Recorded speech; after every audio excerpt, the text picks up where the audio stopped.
Bonjour, je vous reviens avec cette mini vidéo pour répondre à plusieurs questions des personnes qui veulent savoir pourquoi on leur demande de faire des sacrifices ou l'aumône et tout, surtout au nom d'un défunt.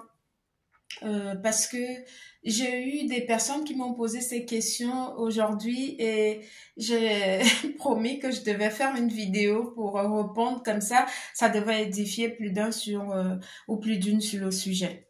Pour ceux qui viennent à peine de me découvrir, je m'appelle Mariama. Je suis un être de lumière qui est passé par plusieurs chemins tumultueux et qui a pour mission d'activer les autres, de les tirer de là où ils sont et puis de leur permettre à eux aussi d'atteindre leur lumière et eux à leur tour pouvoir activer d'autres personnes également.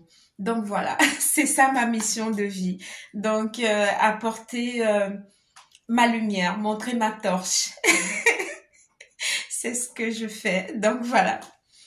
Pour revenir à mon sujet qui est l'aumône, et ces personnes ils vont se reconnaître.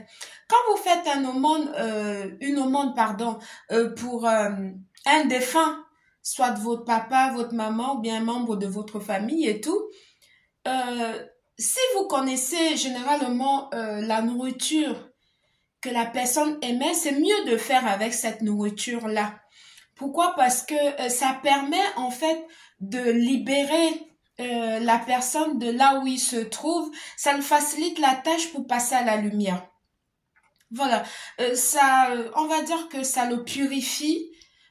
Ça purifie non seulement les actes qu'il a posés ici sur terre, qui n'étaient peut-être pas des actes, on va dire, appropriés, et que quand il est décédé, que son âme et son esprit encore n'est pas en paix, en faisant l'aumône au nom du défunt, avec les aliments qu'il aimait, ou de l'eau si vous n'avez rien, voilà, faut toujours ajouter de l'eau à votre aumône et tout quand vous le faites.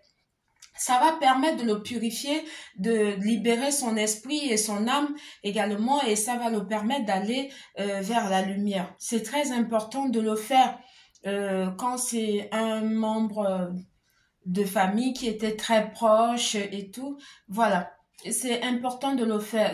On va dire que c'est une offrande qu'on fait à Dieu au nom de la personne décédée, pour que ça puisse le faciliter. Voilà, c'est aussi simple que ça, c'est pas compliqué.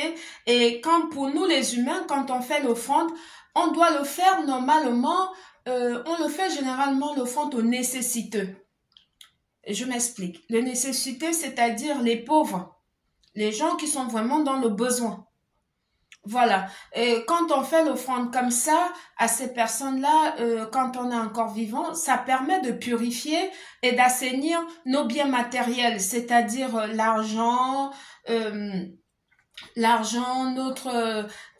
nos affaires et tout. Donc, on fait généralement le monde, c'est pour ça. Voilà, c'est un sacrifice, une offrande qu'on fait au divin créateur qui est Dieu, pour nous permettre de pouvoir fructifier nos biens matériels, ou bien de pouvoir assainir, purifier celui-ci pour que ça puisse accroître. On le fait aussi comme ça pour les vivants.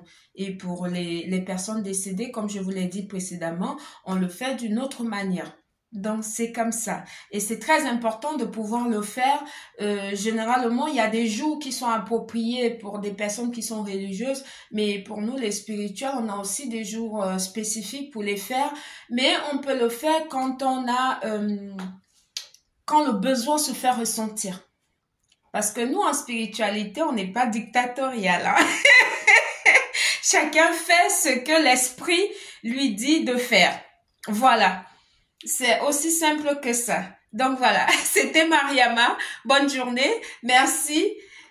Merci beaucoup à vous. Je vous envoie ma lumière.